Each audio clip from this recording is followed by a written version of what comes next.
Bonjour à tous, je suis Cyrix1995 et je vous souhaite la bienvenue dans une nouvelle review rigolo. Aujourd'hui, on va s'attaquer à des objets parmi les plus vieux de ma collection, même s'il ne s'agit pas de la Game Boy que vous voyez à l'écran. La Game Boy que je vous montre, c'est une Game Boy Color sortie en 1998, par Nintendo bien évidemment, imaginée par un ingénieur qui s'appelait Gunpei Yokoi. C'est une console qui est très connue des gens de ma génération, c'est généralement la première console portable qu'on a eue. La Game Boy, à l'origine, elle est sortie en 1989, toujours imaginée par Gunpei Yokoi, et ça a été une véritable révolution dans le gaming portatif, puisqu'elle a été la première console à cartouche interchangeable portable à se vendre de manière vraiment prolifique. Elle a été pendant longtemps la console la plus vendue de tous les temps, avant de se faire doubler par la PlayStation 2, puis la DS dans les années 2000. Mais la Game Boy, ce n'est pas la première console portable à cartouche interchangeable. Déjà, il y avait par exemple la Microvision de Milton Bradley, et ce n'est pas non plus la première console portable de Nintendo. Avant la Game Boy, il y avait ce qu'on appelait les Game & Watch, et c'est d'eux qu'on va parler aujourd'hui. Les Game & Watch, ils ont été eux aussi imaginés par Gunpei Yokoi, et ils datent de 1980. Leur histoire, elle est assez connue. Gunpei Yokoi a raconté qu'il voyageait en Shinkansen, en voyage d'affaires. Le Shinkansen, c'est le train à grande vitesse japonais. Et il a raconté que sur le siège voisin au sien, il voyait un homme d'affaires qui, pour passer le temps, jouait avec sa calculatrice. Et il s'est dit, bah c'est assez rigolo, mais en même temps, s'amuser sur une calculatrice, ça doit pas être bien fun. Malgré tout, l'idée d'avoir un appareil électronique pour s'amuser et passer le temps dans le train, c'est plutôt sympa. Il a conceptualisé l'idée, et puis quelques temps après, il a sorti le premier Game & Watch. Les Game & Watch, il en a existé des tas, environ une soixantaine.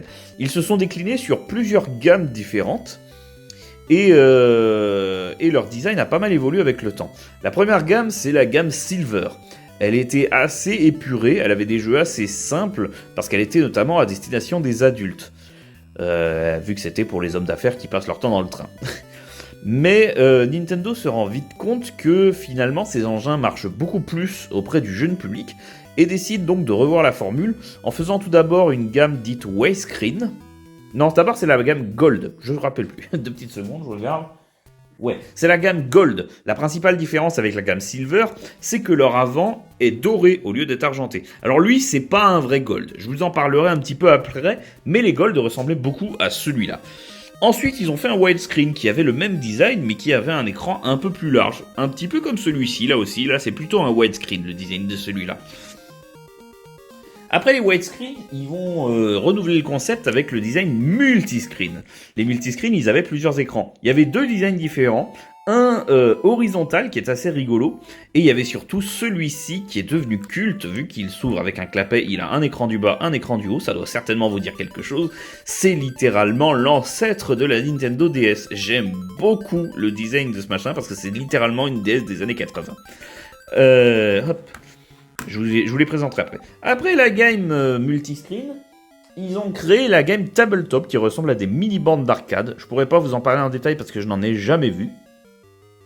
Après, on avait la gamme Panorama, qui était un peu similaire à la gamme Tabletop, mais qui se jouait différemment. On a eu ensuite les New Widescreen, qui était une continuation de la gamme Widescreen, donc c'était à peu près le même design. Il y a eu les Super Color.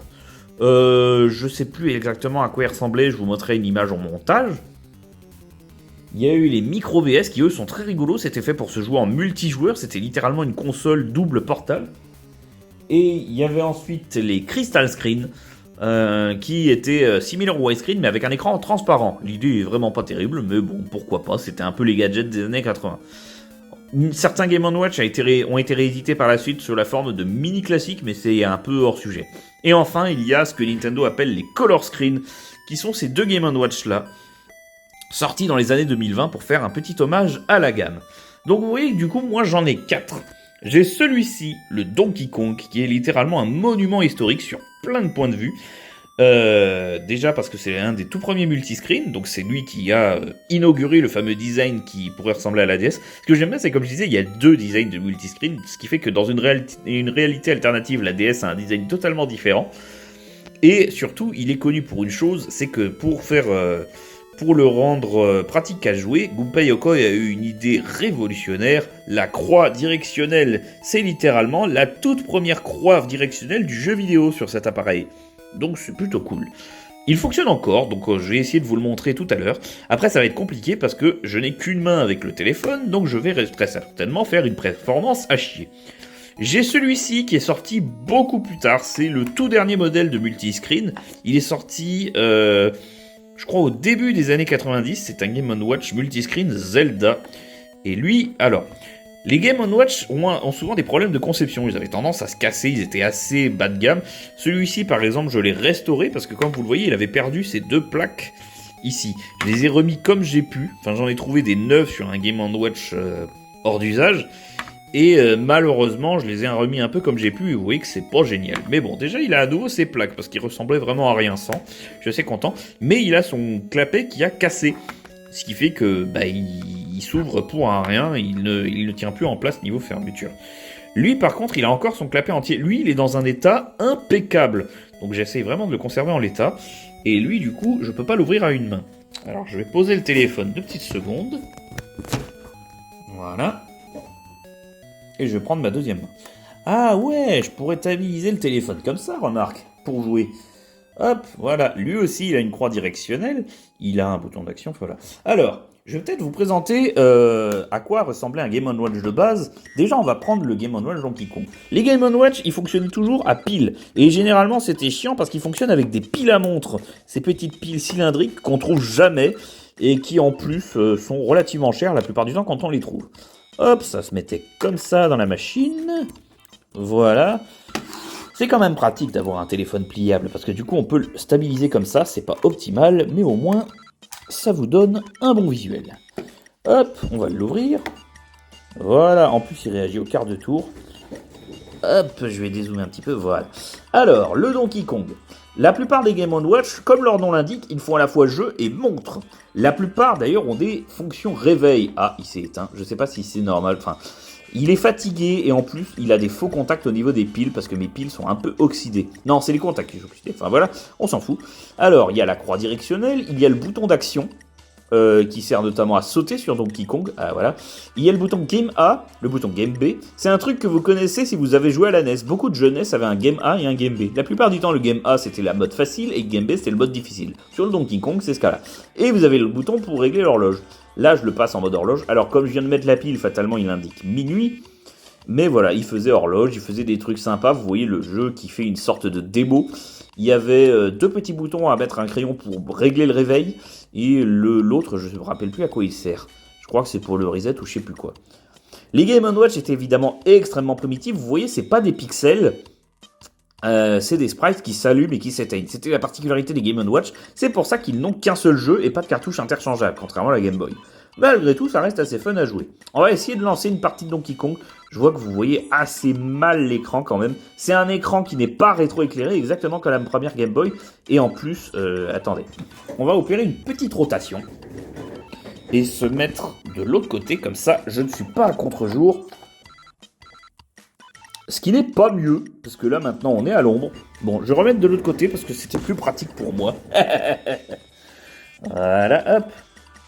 On va pousser un petit peu le clavier de Macintosh classique. On va éloigner légèrement le téléphone. Ça va être l'épreuve cette vidéo. Je savais que je galérerais à filmer les trucs. Allez, on va lancer Donkey Kong. C'est plus ou moins le même principe que Donkey Kong sur NES.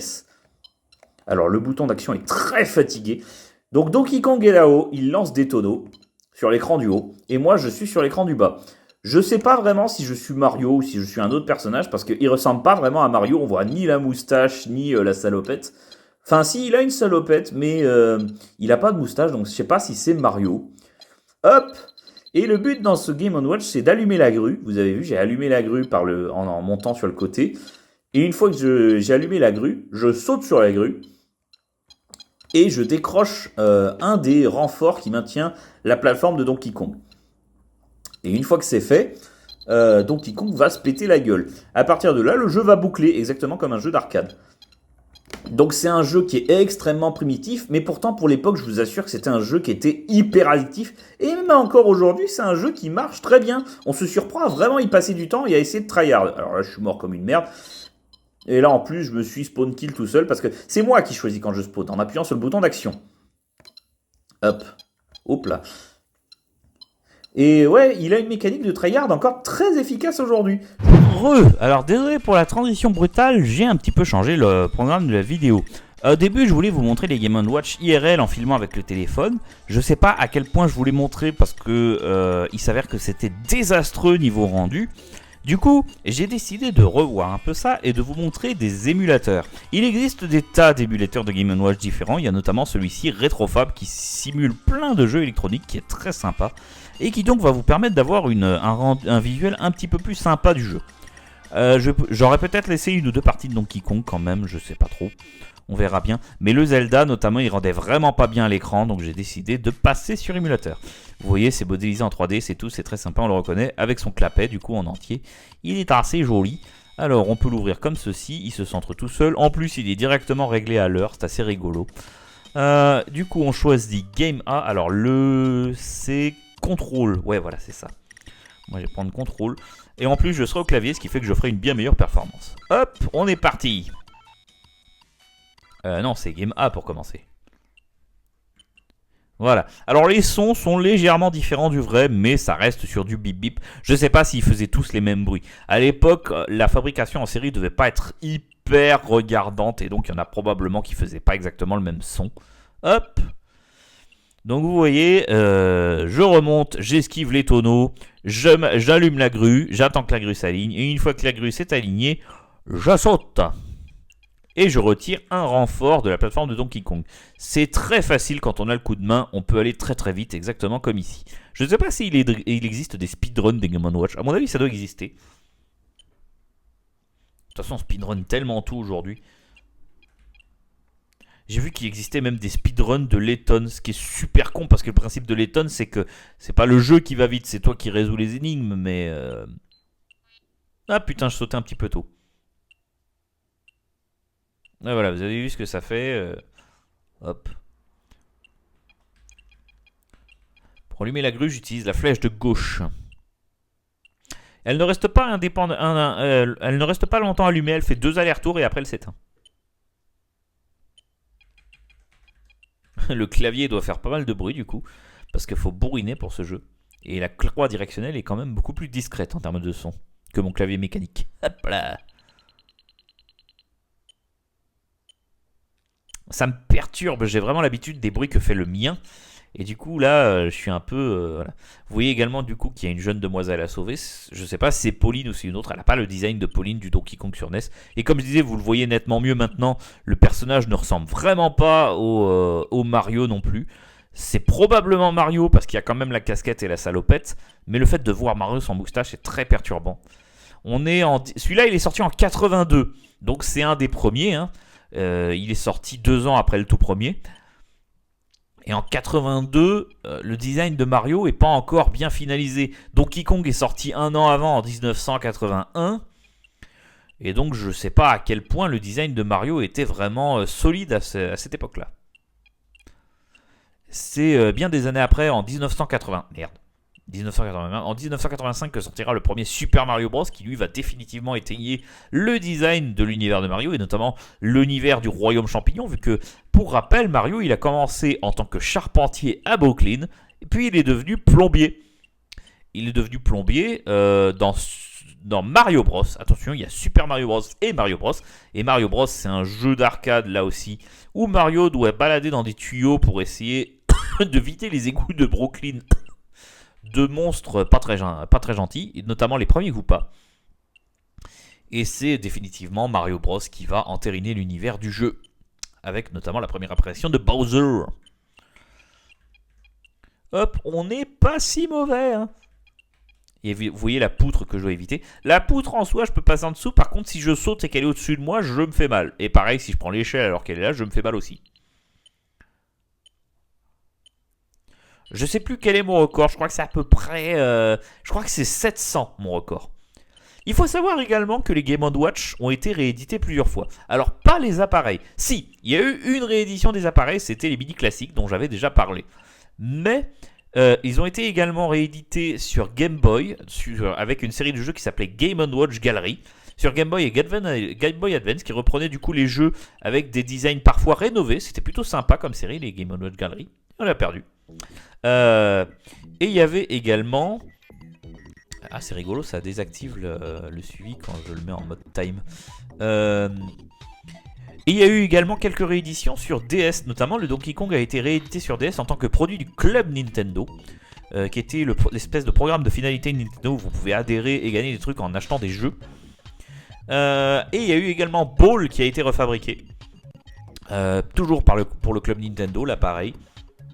Qu'est-ce que j'ai d'autre à dire? Et ils ont été réédités en grande partie aussi sur le DSiWare. C'était essentiellement des Game & Watch à un écran. Ce que je trouve bizarre, c'est qu'ils ont fait que 3 Game & Watch multi-écran en réédité pour la DS, alors que la DS est littéralement faite pour ces jeux. C'est vraiment de ce genre d'appareil que découle le design de la DS, donc bon, c'est bizarre. Enfin voilà, je vais charger le Zelda et on se retrouve tout de suite. Allez!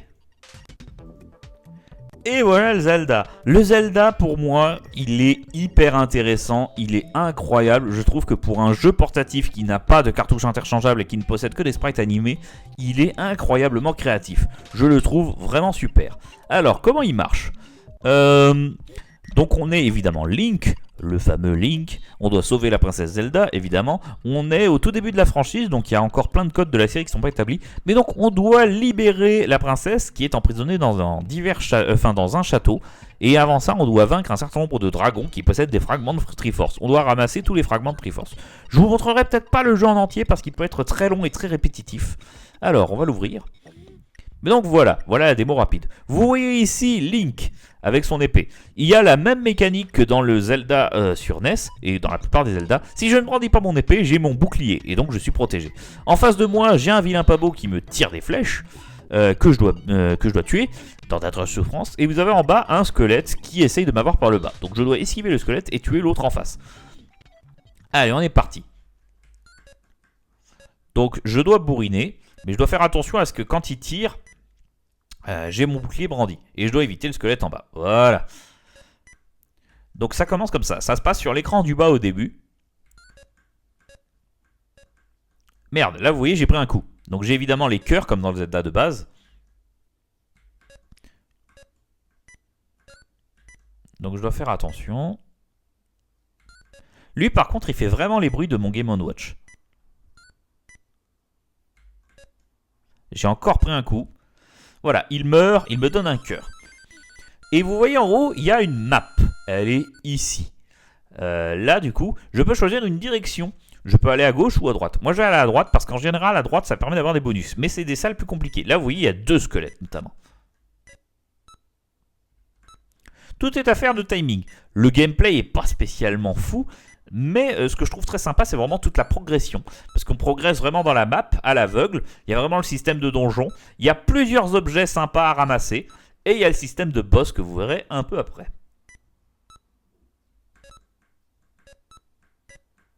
Oula, j'ai encore pris un coup. Je fais pas attention. Je fais trop attention au squelette et je fais pas assez attention à mon copain en face. Attention parce que là, la mort n'est pas loin. Voilà. Il m'a donné une hache. La hache, elle me permettra de faire plus de vilains coups au boss. Elle fait plus de dégâts au boss. Elle ne sert que dans la salle du boss. Là, vous voyez, petite subtilité, il y a un fantôme qui s'est rajouté. Ah, super. Je vais recommencer. Il y a un fantôme qui s'est rajouté et il fait la même chose que le premier. Bon, je suis pas bon, hein, c'est terrible, faut que je recommence. Ah putain, mais je fais pas gaffe. C'est marrant parce que j'ai pas ce problème avec le Game & Watch en version... J'ai pas ce problème avec le Game & Watch en version normale. Sur le vrai Game & Watch, là c'est l'émulateur, j'ai du mal, je suis un peu déstabilisé.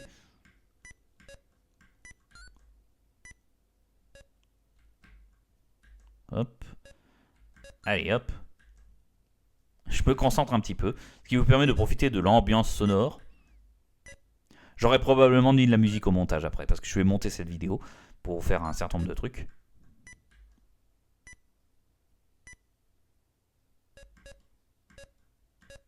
Voilà. On récupère un cœur. On peut avoir jusqu'à 5 cœurs. Et on commence avec 3 cœurs, comme dans un Zelda classique. On va passer à droite à nouveau.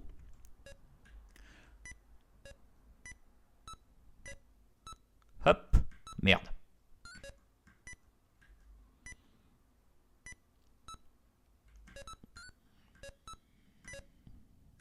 Hop là.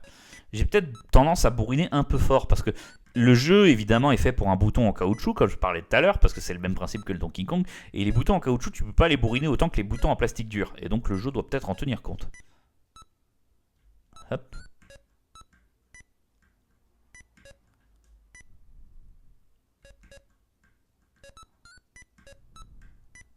Hop là, on l'a eu. On a la hache. Hop là, on passe à gauche puisqu'on n'a pas le choix. Et donc là, vous voyez le fantôme. Le fantôme, il tire des flèches mais dans l'autre sens. Et du coup, je dois brandir mon bouclier dans l'autre sens en maintenant l'épée enfoncée. C'est plutôt sympa mécaniquement parlant. Hein. C'est vraiment... Alors clairement, c'est pas le jeu le plus dur du monde, ni le moins celui qui se renouvelle le plus.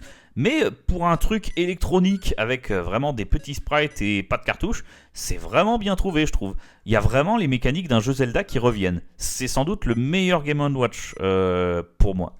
Si on oublie les modèles HD de Nintendo, mais bon, enfin tous les modèles HD pour l'anniversaire. Et là, j'ai débloqué la map qui permet de voir tout le donjon. Vous voyez que du coup, là, il ne reste plus qu'une salle en haut. Et puis, il y a le dragon tout en haut. Ah merde, je suis pas bon, hein. Il y a l'effet démo parce que d'habitude, je perds jamais de vie quand j'y joue. J'ai réussi à le one-shot sans problème. Mais là, je fais n'importe quoi.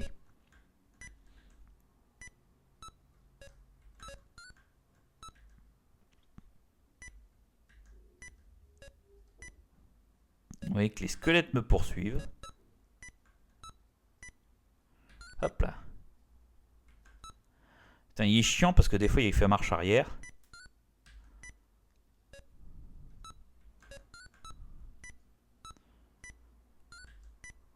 Là, on est dans une routine de gameplay qui est pas pratique. Alors attention parce que si je reprends un coup, c'est la mort. Hein. Bon, tu vas crever, oui.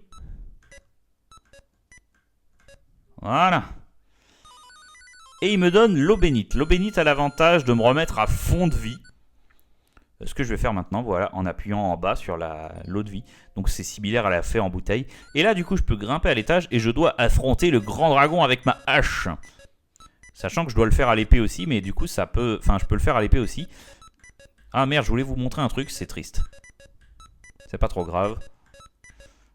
Et sachant que la hache fait beaucoup plus de dégâts. Alors les boules de feu me font évidemment des dégâts, mais aussi la queue, vous voyez, qui brandit, donc il faut tout éviter. Et je récupère un fragment de la Triforce. Sauf qu'on n'est pas sur un vieux Zelda avec 3... Enfin, on n'est pas sur un Zelda moderne avec une Triforce à 3 fragments. On est sur une Triforce type Zelda 1 avec je sais plus combien de fragments. Je crois que c'est 16, un truc comme ça. Enfin, il y en a plein. Hop. Et évidemment, là aussi, alors les salles vont changer. Il y a plusieurs types de salles différents. Il y en a qui vont jusqu'à 4 squelettes, le fantôme, enfin tout ça et tout.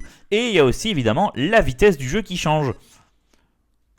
À la fin, ça va vraiment plus vite. Putain, il est chiant le fantôme là. Oh putain, c'est bon. Mais il y a un truc que je voulais vous montrer aussi. Je sais pas si je vais y arriver. Il reste un dernier truc sympa que je trouve vraiment cool dans ce Game & Watch là. Putain, mais je suis pas bon, ça m'énerve.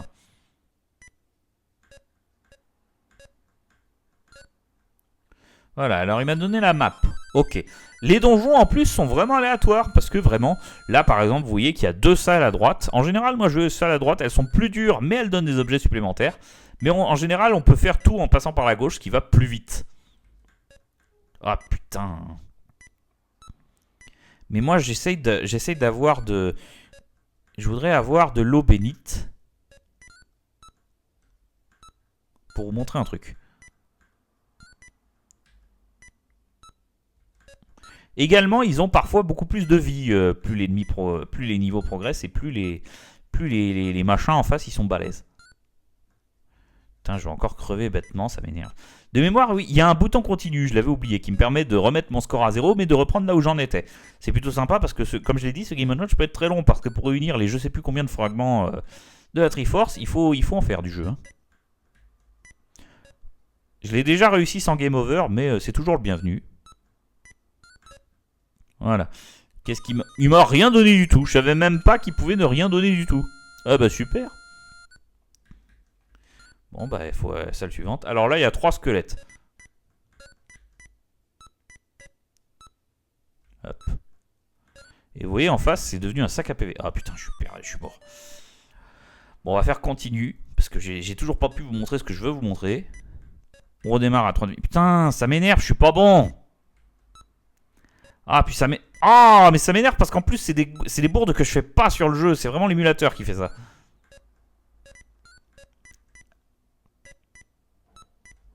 Ah merde, j'ai plus de vie encore. Putain, c'était de la merde cette salle.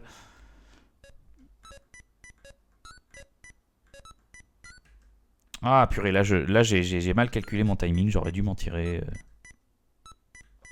Ah putain, je suis pas bon. Ça m'énerve. Je fais n'importe quoi. Ah, mais merde. Faut faire attention au squelette et veiller à bien s'écarter au moment opportun.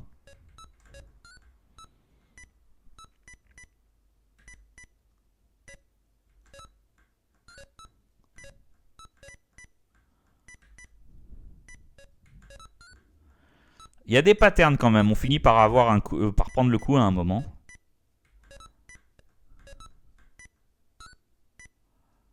Hop là.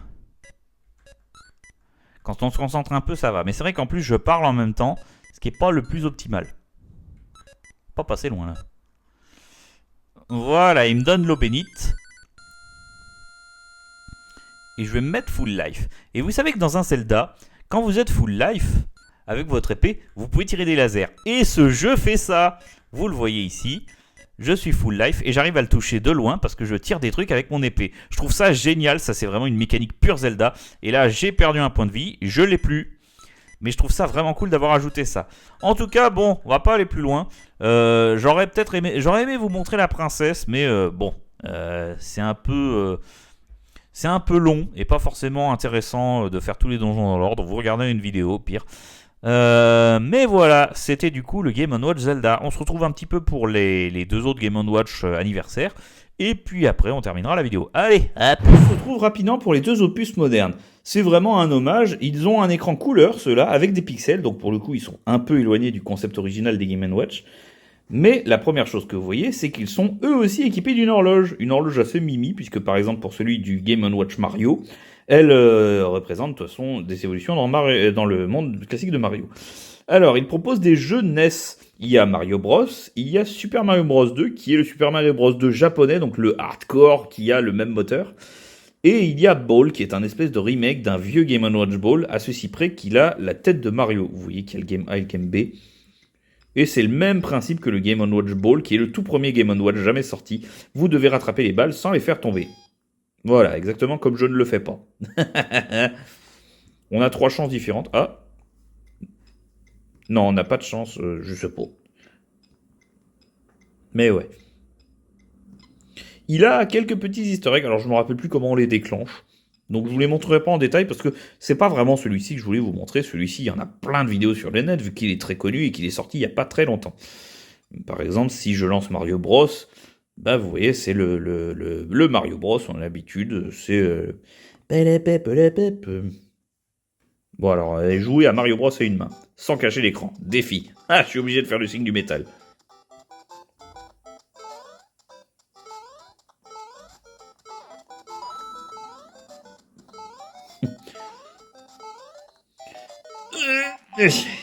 Je vous assure, c'est absolument pas agréable de jouer comme ça. Voilà, allez, on arrête le massacre. Voilà, donc c'était Mario. À côté, on a Zelda, qui est sur le même principe. Il est sorti une année après pour les 30 ans de Zelda. Vu que l'autre c'était sorti pour les 30 ans de Mario. Vous voyez donc la petite horloge qui rend là aussi hommage à l'univers de Zelda. Et là, on a un petit peu plus de trucs. On a Zelda, version japonaise et version anglaise. On a Zelda 2, version japonaise et version anglaise. Et on a Zelda Link's Awakening disponible en français. On a également un remake de Vermine, qui est un autre Game & Watch assez sympa, avec cette fois-ci la tête de Link. Et on a en plus un minuteur, qui est assez sympa, puisqu'il est à l'univers de Zelda 2. Voilà. C'est assez joli, c'est assez mignon. C'est le premier Game & Watch avec un minuteur. Et un truc que j'aime bien, petit détail que j'aime bien, vous ne le savez peut-être pas si vous avez ce Game Watch, vous le savez peut-être, mais à la base, Zelda 1, c'était un jeu fait pour le Famicom Disk System. C'était un périphérique pour la Famicom qui permettait de charger des disquettes qui avaient plus de mémoire, et le Famicom Disk System offrait notamment des canaux audio supplémentaires, ce qui fait qu'il offrait à la NES des capacités sonores qu'elle n'était pas capable de rendre seule. Enfin, à la Famicom, pas la NES justement. Et quand il a fallu convertir les jeux Famicom Disk System pour la NES américaine, il a fallu revoir les musiques et les rendre un petit peu moins bien, vu que on n'avait pas les capacités sonores du Disk System. Donc vous connaissez très certainement ce thème. Ah bah non.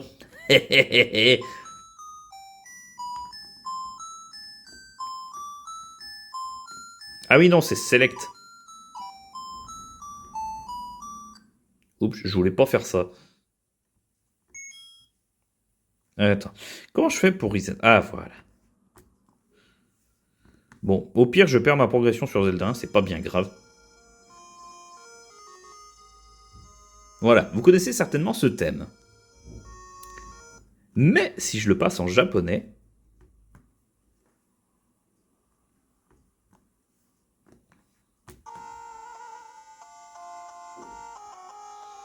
Le thème de Zelda version Famicom Disk System. Je trouve ça sympa de profiter de cet ajout sur le Game & Watch. Parce que c'est pas forcément évident d'en profiter dans nos contrées européennes. Voilà, alors, time, voilà. Non, j'ai dit time, pas game, voilà. Ok. Du coup, c'était tout pour ce petit tour sympa des Game & Watch. J'espère que la vidéo vous a plu. Je vous souhaite d'aller bien jusqu'à la prochaine vidéo et je vous dis à la prochaine. Salut!